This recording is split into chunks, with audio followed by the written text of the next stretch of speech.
சென்னையில் கலப்பு திருமணம் செய்த இளைஞர் வெட்டிக் கொல்லப்பட்ட விவகாரத்தில் 4 பேர் கைது செய்யப்பட்டுள்ளனர். கூடுதல் விவரங்களை வழங்குகிறார் நமது செய்தியாளர் சரவணகுமார். சரவணகுமார், வணக்கம். கூடுதல் விவரங்களை சொல்லுங்கள்.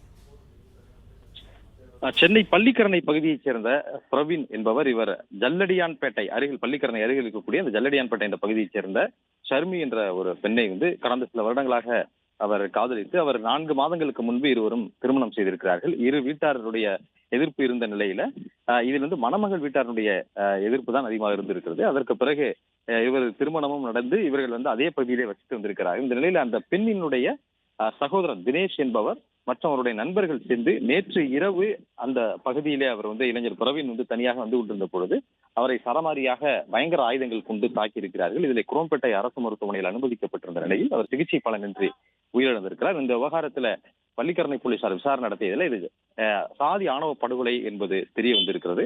அதன் அடிப்படையில் வழக்கு பதிவு செய்து தற்பொழுது அந்த பெண்ணினுடைய சகோதரர் தினேஷ் உட்பட 4 பேரை கைது செய்து விசாரணை மேற்கொண்டு வருகிறார்கள். நன்றி சரவணகுமார், உங்க தகவல்களுக்கு நன்றி.